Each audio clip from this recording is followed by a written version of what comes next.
अस्सलामुअलैकुम नाज़रीन कराम, नई वीडियो में आपको खुश आमदीद कहते हैं। प्रोजेक्ट नवाज़ शरीफ मुश्किल में है।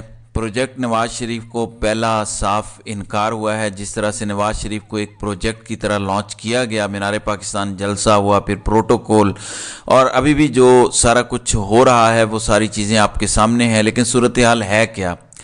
सूरत हाल में सीनियर जर्नलिस्ट तारिक अजीज़, जो एक सीनियर जर्नलिस्ट हैं, उनके ज़ुबानी आपके सामने रखता हूँ, फिर अगली इनकार वाली बात पर भी बात करते हैं। वो कहते हैं कि तस्वीर अभी धुंधली है। मरीम नवाज़ के तर्जुमान जावेद लतीफ़ के 3 जुमले काबिल गौर हैं। पहला, इलेक्शन में सब के लिए लेवल प्लेइंग फील्ड होना चाहिए। दूसरा, अदालत नवाज़ शरीफ के मुकदमात का फैसला जल्द करें।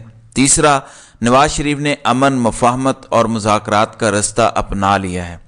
वो कह रहे हैं हमारा फैसला करें। देखें, आपके मुंह पर आपके कहने पर हमने मुंह बंद कर लिया। हमारी मजाल जो हम किसी जर्नल का नाम लें। अब लेवल प्लेइंग फील्ड को लेके वो कहते हैं कि लेवल प्लेइंग फील्ड नहीं है। लेवल प्लेइंग फील्ड होती तो नवाज़ शरीफ के लिए रेड कारपेट बिछाया जाता। आप इस्लामाबाद में उतरे तो वहाँ पे रेड कारपेट था। लाहौर में आप उतरे तो आपके लिए रेड कारपेट था। अब इनकार कैसे हुआ है? आप जानते हैं कि नवाज़ शरीफ इस वक्त इलेक्टेबल्स या जितनी सियासी जमातों के साथ मुलाकातें कर रहे हैं, वो सियासी जमातें ऐसी नहीं हैं कि वो खुद से फैसले करती हों। वो सारी सियासी जमातें वो हैं जिनको चाबी दी जाती है। उस चाबी के अकॉर्डिंगली वो चलती हैं। जिसकी मिसाल, 2 मिसालें, एक कराची से MQM और दूसरी बलूचिस्तान अवामी पार्टी बाप है। MQM का अंदाज़ा इस बात से लगा लें कि जब इमरान खान की हुकूमत गिर रही थी तो वो कहते थे कि हमें आपसे कोई मसला नहीं है, हमें आपसे कोई इशू नहीं है, लेकिन आप मेहरबानी करें वहाँ से फ़ोन करवा लें। तो ये इनकी पोजीशन है। अब हुआ क्या है? MQM का वफद लाहौर में आया तो बताया गया कि इलेक्शन मिल के लड़ेंगे। फिर यहाँ से मुस्लिम लीग नून का वफद कराची गया। फिर इसके अलावा उनकी मीटिंग्स हुई।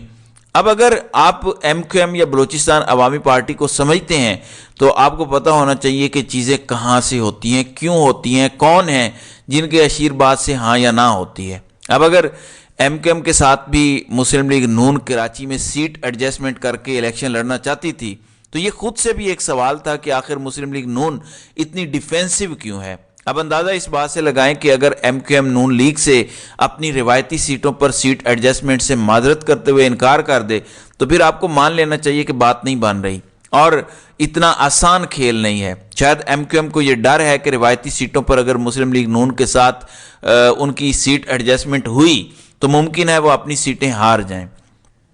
एक इसका पहलू तो ये हो सकता है। दूसरा पहलू ये है कि वहाँ से चाबी है कि नहीं, बस ठीक है, अभी नवाज़ शरीफ से कुछ मज़ीद गारंटीज़ लेनी है, शायद नवाज़ शरीफ को मज़ीद प्रेस करना है। अब MQM वाले कहते हैं कि लियारी, केमाड़ी और मलीर के हलकों में तो हम आपके साथ सीट एडजस्टमेंट कर सकते हैं, जबकि हैदराबाद की कौमी असम्बली की दोनों नशिस्तों पर हम अपना उम्मीदवार लाएंगे, जबकि मीरपुर ख़ास, नवाबशाह, सखर, लाड़काना, टंडवाला यार के अंदर हम आपके साथ सीट एडजस्टमेंट कर सकते हैं। लेकिन कराची में लियारी, केमाड़ी और मलीर के अलावा अगर आप सोच रहे हैं कि कहीं और हम आपसे सीट एडजस्टमेंट करेंगे तो हमारी तरफ से ना है। तो इससे आप अंदाज़ा कीजिए कि सूरत हाल क्या है। दूसरी जानिब नवाज़ शरीफ आज एक रोज़ा दौरे पर सियालकोट रवाना हो चुके हैं और वहाँ पे चैम्बर ऑफ कॉमर्स के साथ उनका खिताब करवाया जाएगा, लाहौर में जिस तरह से करवाया जा रहा है। यानी नवाज़ शरीफ को इधर भी किया जा रहा है, उधर भी किया जा रहा है। अभी भी लगता यह है कि बहुत सारी चीज़ें शायद तय होना बाकी हैं जिनको हल अभी किया जा रहा है। जो अगला कोर्ट का हफ्ता शुरू हो रहा है उसमें इस्लामाबाद हाई कोर्ट के अंदर भी उनकी बरीयत की दरखास्तें लगी हुई हैं। गो के अंदाज़ा तो ये था कि पिछले वीक में ही जस्टिस आमिर फारूक फैसला कर देंगे। तो इस बार उन्होंने कहा था कि हम ये जो रूटीन का डिवीज़न बेंच है इसको मनसूख कर देंगे, आपको 2-2.5 घंटे सुनेंगे। उम्मीद है 2-2.5 घंटे के अंदर फैसला करके नवाज़ शरीफ को क्लीन चिट दे दी जाएगी और बिल्कुल क्लीन चिट दे भी देनी चाहिए, जाहिर है ऊपर से ऑर्डर्स हैं।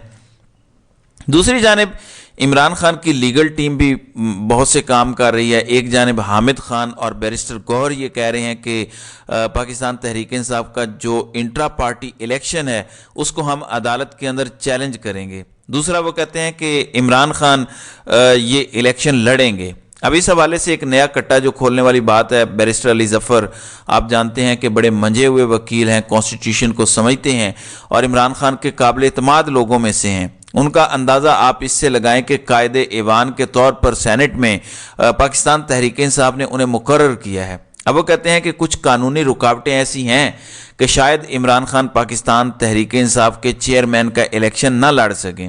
وہ رات کو جیو نیوز پر بیٹھے ہوئے تھے اور انہوں نے کہا کہ اس بات کا امکان موجود ہے، اور اس کا حوالہ انہوں نے دیا کہ سپریم کورٹ کا نواز شریف کی پارٹی سربراہی کیس کا فیصلہ ان کے راستے میں رکاوٹ بن سکتا ہے۔ پھر الیکشن کمیشن کے اوپر انہوں نے تنقید ضرور کی، انہوں نے اس فیصلے کو دباؤ میں تبدیل کیا، یہ ان کا کہنا تھا، لیکن نواز شریف کو جب سزا ہوئی تھی اور وہ نااہل ہوئے تھے، اس کے بعد پارٹی کی سربراہی ان کے ہاتھ سے چلی گئی تھی۔ اب اسی کیس کا حوالہ بیرسٹر علی ظفر دے رہے ہیں۔